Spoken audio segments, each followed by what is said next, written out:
Mitsubukai. Fala galera do canal Mitsubukai, olha só, aproveitando essa vibe, tivemos aí um papo sobre Zou, mas quem disse que ele ia escapar se enganou, porque assim, além de ter feito um grande personagem na série, a gente prestou uma homenagem muito bacana a um outro personagem e a própria carreira dele. Léo Camilo pra vocês aqui, galera, tá vendo? Prometi e tô cumprindo, ó. É isso aí, olha, bom, prazer enorme estar aqui contigo, você sabe que eu sou teu fãzaço. Que isso, agora eu vou chorar, cara. Sou teu fã como profissional, como pessoa, e assim, uma satisfação a gente, né, ter colegas e que se tornam amigos, né, porque a gente vive essa vida aqui, trabalhando junto e tal. Quando a gente tem uma simbiose assim de trabalho, eu acho muito legal, então... Muito bom estar aqui no canal Mitsubukai, que eu já tive a oportunidade de fazer uma live aí na época da pandemia, né? Da pandemia. Quase saindo, né? Tava pra ter o teu evento lá, o Ave Fênix. Exatamente. E eu vou falar, gente, o Léo, no meu, ainda a vida é um eterno aprendizado, mas quando eu só dublava e tava no comecinho, ele é um dos grandes responsáveis pela minha disciplina de postura dentro do estúdio, porque...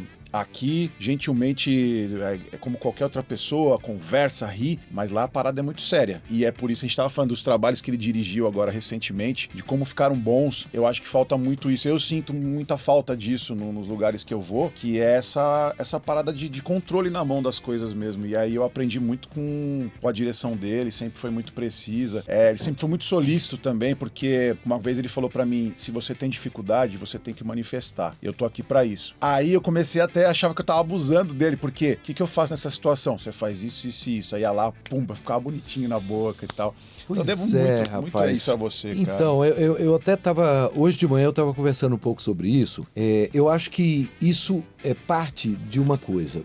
Se você tem respeito pelo que você faz, pela tua profissão, por quem vai assistir, que é o público, né, que a gente faz esse trabalho para o público, sim, tem que ter esse respeito.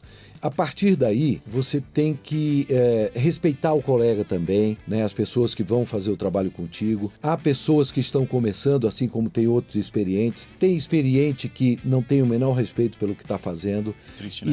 E tem pessoas que estão começando que têm, naturalmente, falta do conhecimento. Pô, e eu tô lá, eu tenho 47 anos de trabalho. Se eu não der um suporte, se eu não passar algum conhecimento meu, o que eu estou fazendo ali?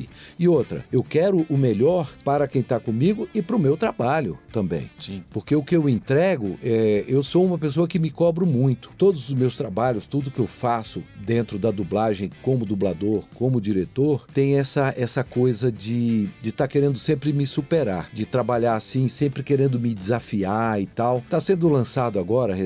Não sei se agora, mas enfim, já está liberado a divulgação do último filme do Nicolas Cage para cinema. Eu vi no teu Instagram, que absurdo de trailer. Né? Eu falei tá pro muito Márcio, bom, né? Vindo pra cá, eu falei, cara, assiste no Instagram do Léo, porque é um absurdo. Além do Nicolas Cage ser maravilhoso e tua voz pra mim ser a melhor que se encaixa, sim, é uma mescla de uma coisa épica. Muito bacana. Uma coisa de exorcismo, assim, meio louco. Achei, caraca. Exatamente. E aí, como eu dublo já talvez mais de 50 filmes do Nicolas Cage, eu gosto muito porque ele é muito versátil. E eu noto que nele tem o que eu gosto também, que é ser diferente, né? Quando a pessoa diz, você dubla o Nicolas Cage? Aí eu sim, faz a voz dele aí. Eu falo, em que filme? É verdade, né? Porque se for Cidade dos Anjos, é um cara pacato, um cara leve, uma voz, né, suave e tal. Se é no Senhor das Armas, já é um sujeito, né, que sem escrúpulos, e ele não tem muita empatia. Agora, um filme como esse, que é um religioso, o cara é um religioso, apesar de ser uma pessoa lá do tempo de Jesus, né, que é mais bruto, assim, pela própria época, tudo, mas é um cara que ele é suave e ao mesmo tempo colérico. Sim. Quando ele vai falar uma coisa assim com o filho, ele entra numa vibe assim de uma potência vocal e tal. Então eu tive que buscar uma voz que eu nunca tinha usado, uma voz absolutamente de peito. Diferente de um trabalho que você faz mais leve, mais comédia dele, mais Kick-Ass, por exemplo, que ele faz um bandido que vira um super-herói por causa da filha. Aí eu já jogo uma voz na cabeça. Eu vou muito na vibe de quem tá fazendo, do personagem. Então eu digo, eu dublo o personagem. Eu não dublo o Nicolas Cage, ou o Bruce Willis, ou o Pierce Brosnan. Eu gosto de dublar bons atores porque eles me dão toda a informação que eu preciso para trabalhar. Sim. Então, não gosto de dublagem que a pessoa entra com pressa, já vai falando em cima. Eu, quando estou dirigindo, eu até deixo a pessoa fazer o primeiro anel. Ele entra, já fala em cima, não pega as nuances, não pega nada, não pega pausa, não pega absolutamente nada, que eu chamo de inflexão de bolso, porque ele vai dar a mesma para o outro filme que ele vai sair e vai para o outro estúdio. Inflexão de bolso. É aquela que é pasteurizada. Sim. Né? Genérico. Traz no bolso e bota na boca, depois ele guarda e tal. Aí passa uma vez e já diz, grava. Ele nem ouviu direito, ele nem viu se tem um tom, se tem um subtexto. Grava. Eu deixo gravar e falo assim, agora, você faz um favor pra mim? Vamos ver entender, porque olha, tem umas pausinhas ali que você não coisou, você passou por cima, ele tem uma sutileza no começo e depois ele sobe um pouquinho o tom, nada disso aconteceu. Vamos ouvir? Aí a pessoa, dá um passo atrás e começa a entender quem é o Leonardo, né? E é assim, eu acho que o trabalho, ele tem essa coisa de ser sempre, você tem que sempre buscar alguma coisa que não tinha no outro personagem. Ou mesmo que seja uma série, vai ser um outro momento, um outro capítulo, é uma outra história. Então ele vai estar num outro momento da vida dele, como nós, a gente acorda bem, às vezes acorda não muito legal, às vezes você acorda para baixo, você acorda todo para cima. É assim, são os personagens que a gente faz na vida. Sim, a gente gravou uma coisa teste aqui para ver se vinga pro Mirai. O Léo topou na hora de vir fazer. E quando ele entrou para fazer, poxa, remeteu ao meu começo. A gente não vai falar o que é tudo, mas remeteu ao meu começo. E falar do seu começo, de certa forma da gente falar de Tokusatsu. Sim. Foi uma abertura de portas, digamos, de trabalho. Assim. Quando eu iniciei, né, quando eu conheci a dublagem, para começo de conversa, eu me apaixonei na hora. Porque eu sou apaixonado pela arte de representar, né? Então eu comecei no teatro, na época eu morava em Recife, 14 para 15 anos. Daí eu quis me profissionalizar, como eu tenho família, a família da minha mãe é toda do Rio, eu fui no Rio primeiro, vinha de vez em quando de São Paulo para também fazer testes. E aí numa das vindas para São Paulo eu consegui um contrato de 1 ano, carteira assinada. Foi isso que me trouxe para São Paulo e eu acabei ficando definitivamente. 1 ano depois eu já estava fazendo novela na Band, depois filmando com o Mazzaropi, com um dos maiores diretores de teatro, o Antunes Filho, que fui convidado por conta da minha... Eu sempre digo isso porque Antunes só entrava à base de teste, ele já faleceu. Eu fui convidado para fazer um personagem de Nelson Rodrigues. Então, quer dizer, eu comecei a entender que, de fato, eu tinha algum dom para fazer aquilo, levava jeito. Mas eu nunca... E é o que eu sempre falo para os novatos, para os meus alunos, não suba... Né? Não empina o nariz, não fica orgulhoso com isso, porque é um trabalho. Amanhã você pode fazer um trabalho que você não consiga e que vai ser então você vai entrar em depressão? Sim.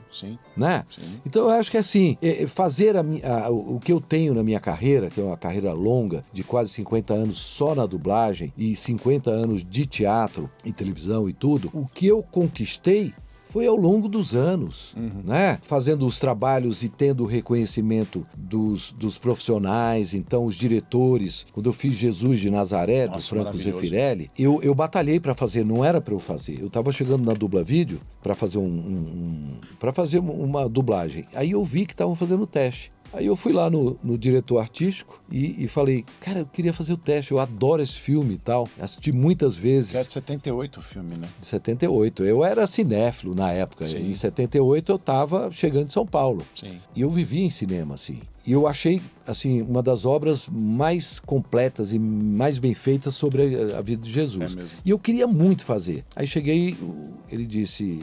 Mas já tem 3 aí, inclusive estou fazendo o último agora, já vou entregar. Ah, cara, deixa eu fazer, vai. Eu sei que eu enchi tanto o saco que ele disse, faz lá. E eu fiz e dei a sorte de ganhar. Eu acho maravilhoso.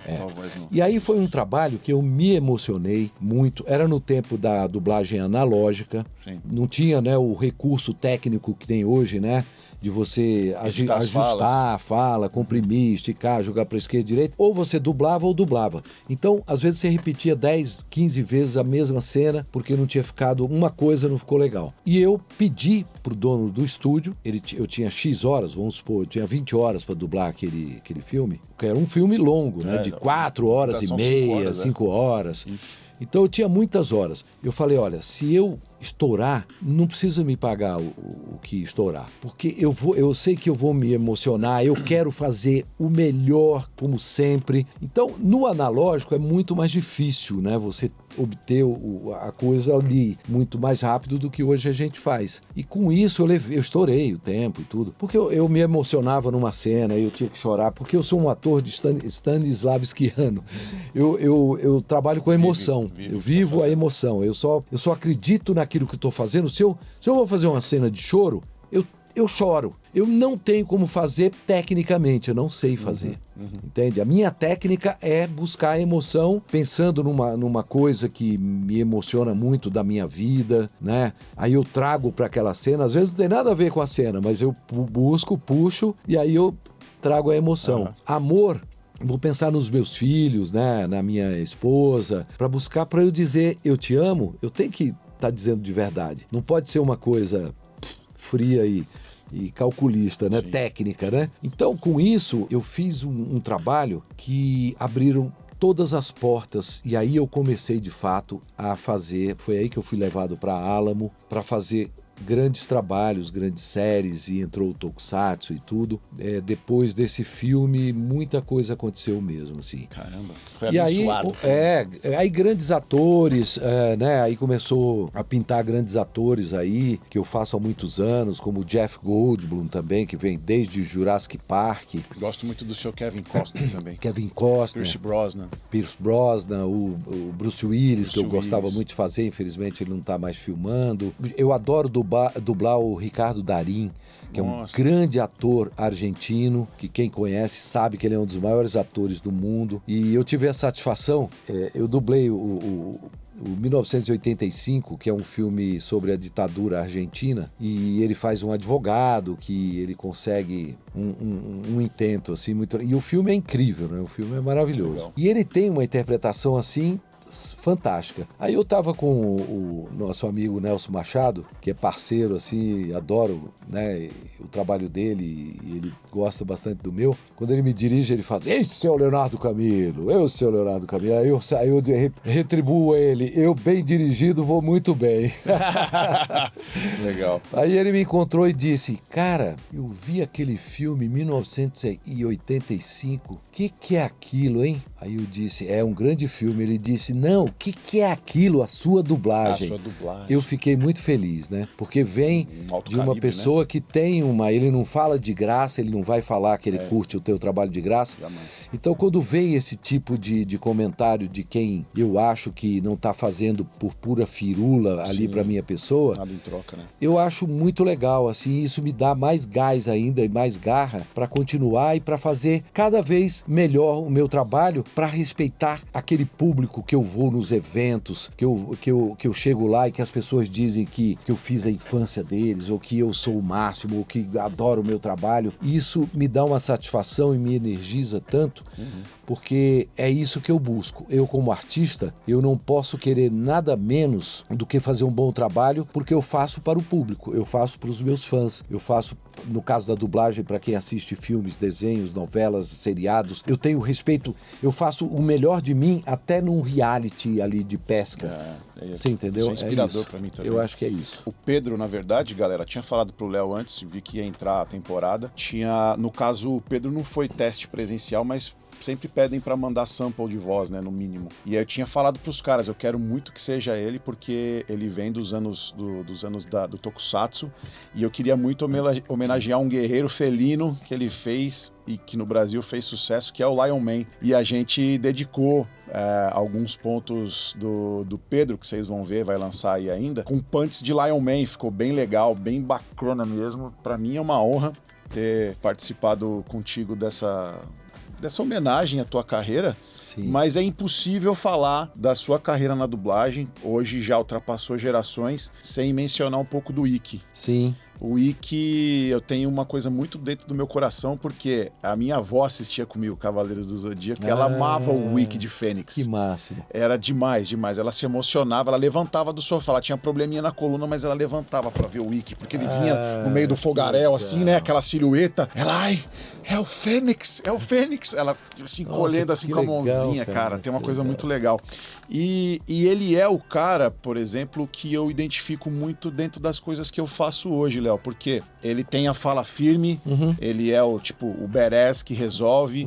Pô, se você for ver, ele entra pontualmente, mas a legião de fãs do Fênix é absurda. Muita gente tem ele como o principal cavaleiro, porque ele vem e resolve. Eu amo demais o Fênix. Né? Quando eu comecei a fazer Cavaleiros, naquele tempo tinha uma coisa assim de um trabalho de marketing bem grande, que ele ia ser lançado na Manchete e tudo mais. Eu acho que talvez tenha sido o trabalho que eu fiz que mais tinha essa coisa, vinha jornalista, vinha não sei o quê, vinha tal, a gente ia pra televisão, antes até de lançar. E eu não entendi no começo, né, até por não conhecer a série, não conhecer e tal, tive uma certa aversão logo de cara, porque era violento. Eu via sangue, arrancar o coração, o Ikki arrancou o coração do Yoga com a mão e tal. Aí eu saí do estúdio, tinha gravado esse episódio e veio da revista Herói. O Del Greco. O Del Greco. Virou meu amigo, tudo. Mas aí o Del Greco veio me entrevistar. Marcelo Del Greco. Tá velhinho em Del Greco.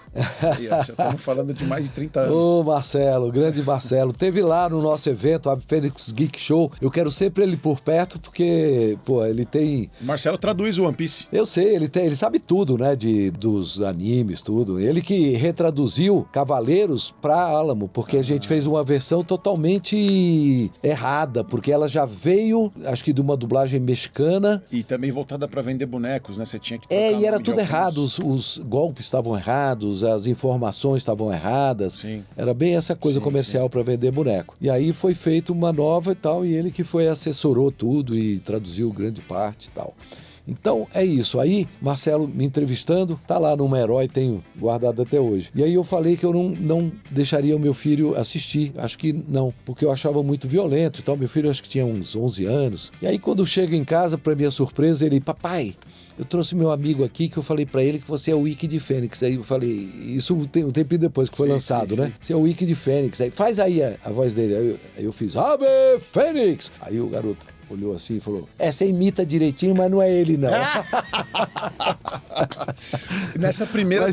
Mas aí, só pra complementar, aí eu vi que... Aí eu comecei a conhecer a história. E aí eu vi que a coisa era muito maior, essa roupagem, essa coisa de ter as lutas, de ter as brigas, voar sangue e tal. Muito maior, né? Que é a filosofia de tudo isso. Passei a entender e já assisti muito com o meu outro filho, agora que tem 13 anos, que já comeu tudo, né? Ele é um cinéfilo, igual eu fui quando era jovem. Ah, que legal.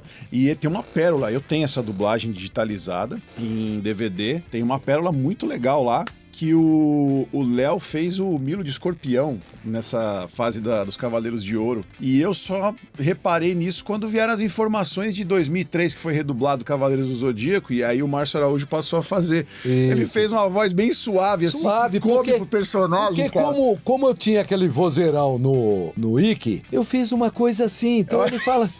Ele fala tudo aqui embaixo. E ficou muito legal. Aqui a voz da cabeça pra poder dar uma grande diferença. O único caminho que resta para vocês dois é se transformarem em minhas vítimas. Que é a minha coisa de não fazer a mesmice. Nossa, né? perfeito.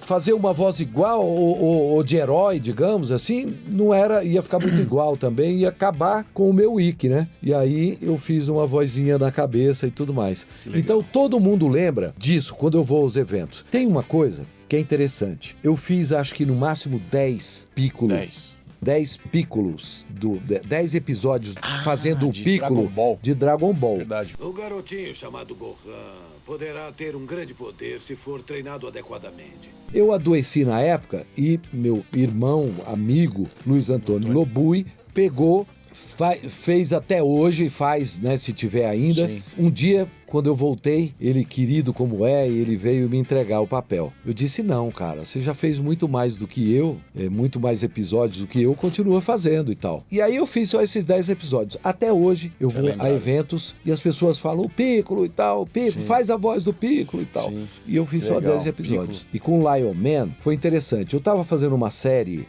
eu só dublava, na época, na BKS. Certo. Eu não tinha tempo. Havia 2 casas mais. Era a Alamo e a Odil no Brasil. Tá. Não tinha, porque não tinha demanda.